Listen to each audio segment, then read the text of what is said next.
Amanda here from createyourfuture.co. So today I've got a really exciting video. I am going to answer the question of, is manifesting communication and initiating communication living in the end? And how do you live from the end? So we're going to cover this and more in this video, especially guys, this is really important if you're trying to live in the end, but your reality isn't matching that. And I'm going to go through how you can avoid creating resentment in your life while you are living from the end of having something that you don't quite have yet. Okay, so just before I dive into it, if you guys haven't already entered into our contest, please do. We are giving away 3 free coaching sessions when we get to 100,000 subscribers. And all you need to do to enter is, of course, share our videos on your social media platforms, as well as subscribe, and also comment what you've actually manifested watching our channel. Let's give some people some hope, okay? Or even if you've had coaching with us, or if you've just manifested with law of attraction.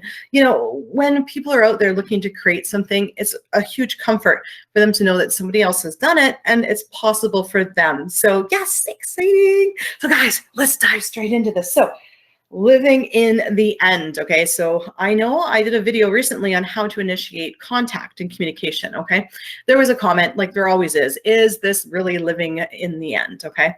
And absolutely it is, okay? So it's living from the end, not living in the end, okay? So in and from are 2 different things. So when you're living in the end, okay, it's more of, you know, imagining your specific person's there, having dinner with you, cleaning out your nightstand, you know, making room in the closet for them, doing all these things in the 3D. Now, that helps, but that's not living from the end, okay? Living from the end is living from the end that you want with all of your thoughts and assumptions, okay? At the same time, respecting your 3D, not resisting it, okay? So, for instance, okay, let's say that I want to get married, okay? I intend to marry my specific person, okay? Now, if we're not married yet or not even living together, okay, we're barely dating, okay? So if I'm going to say, well, I'm going to pretend like I'm already married in the 3D and the other person isn't, they're just barely dating me, then I'm going to get a lot of resentment because I'm upset because I'm acting like I'm married to them and they're not, okay? Because we're living from the end in the 3D, not from the end in our minds, okay? So how does it look, okay? So I want to marry this person. That's my end goal, okay? That's my end goal. Now, how do I live from the end without creating resentment, okay? Well, you work on your self-concept and that you're good enough and you start enjoying your life the way it is now, okay? So basically the story is, well, we're dating now because we're going to get married, okay? When do we ever meet somebody and the next day we're married? Well, sure, sometimes it happens, but you have to create your relationship and create your beliefs in your relationship as you go, okay?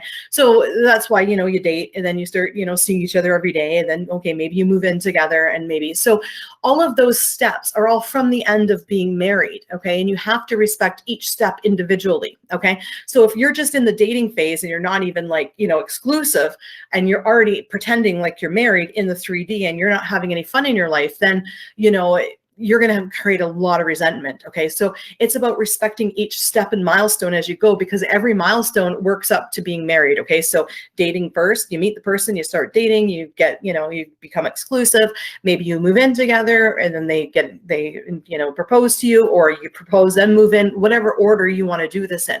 But at every step, you have to respect where you are in it, okay? So for instance, you know, when I first started dating Andrew, I mean, you know what? When we first started dating, yeah, he was probably dating other people because we were just dating, but we both had the intention about getting into a serious relationship with each other. But yeah, for the first like 1 or 2 months where we were just meeting up every Friday for dinner, yeah, I mean, he was probably dating other people. I sure hope he was. And if he wasn't, what's wrong with him, right?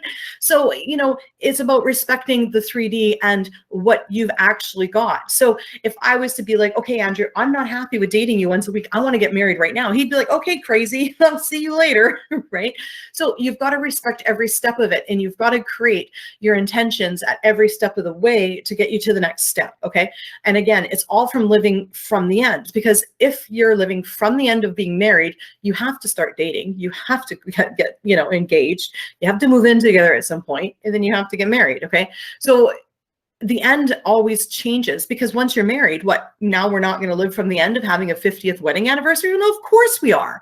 So now we create that as well. So, basically, let's go more general. Okay. What you want is to be in a good, healthy, happy relationship, and that is going to be marriage. Okay. And then you've got to intend and create every step along the way. So how do you create your intentions for already being married? Well, it's simple. What are you going to see, hear, and feel? Okay. What are you going to see, hear, and feel when you're married? Are you going to communicate and text? Absolutely. So start working on the communication now, because communication is also part of the first step of, being in a serious, committed relationship with each other. Okay. Even being friends, you need to have communication. So whether you're married or you're just dating, you need to have communication in your relationship. That's why initiating contact or intending a text is living from the end, because when you're together, you're going to want them to text you, right? So you're going to be creating all of that now, right? Like, I mean, I'm already living with Andrew, and we're pretty much, we're going to be married and whatnot, and that's fine. So, but the thing is, right, is we still have date nights. So yeah, plan date nights, because even when you're married, you're still probably going to have date nights, nights where it's just you two, and you have your wine, whatever, your wine, chips, pizza, whatever you do, right?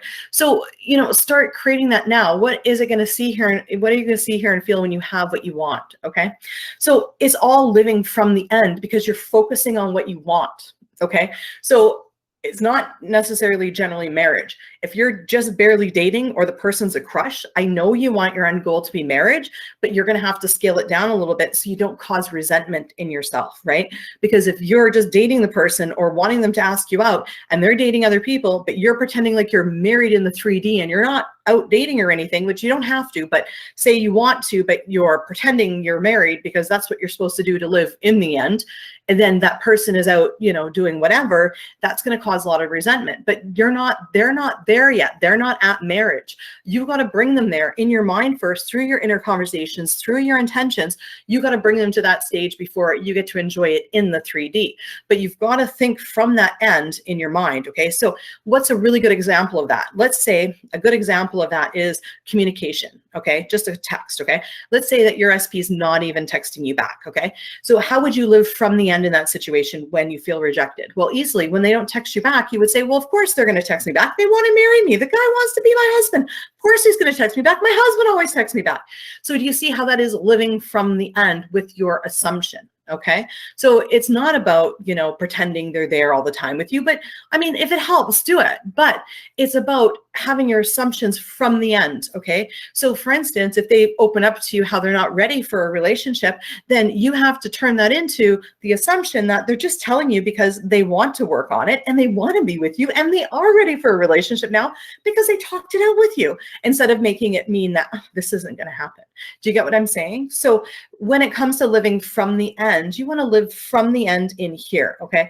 And you want all of your assumptions and your beliefs about the person to match of what they would be if they were your husband. And you have to start thinking that now.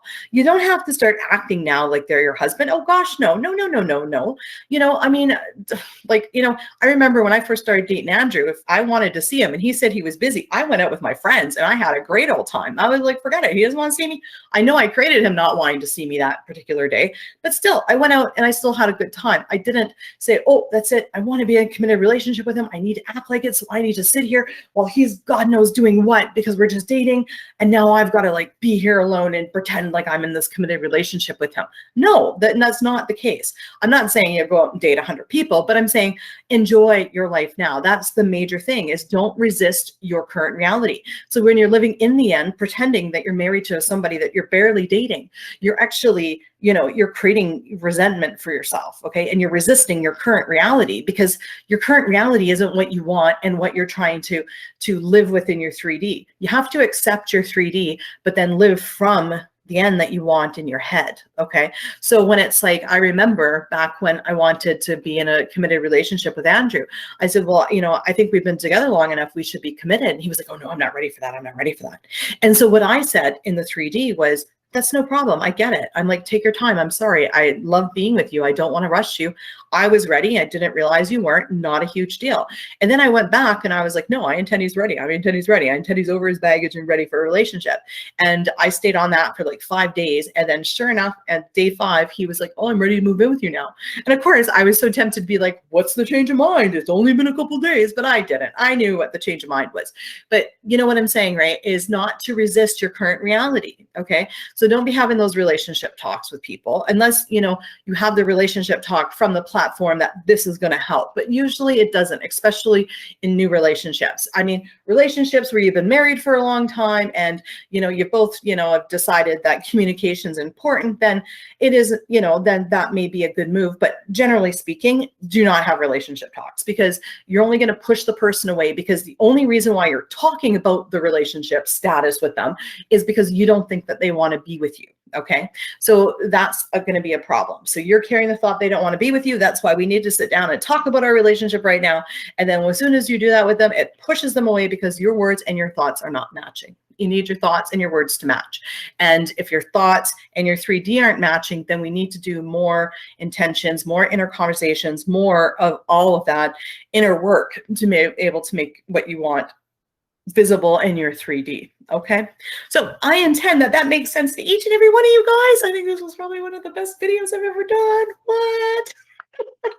And I was just noticing how I thought upstairs that my hair looked okay, but I don't know what happened. Anyways, guys, thank you for liking, commenting, sharing, and subscribing. And I intend you guys all in success and happiness that you could ever possibly dream of. And we'll see you in the next video. Bye-bye.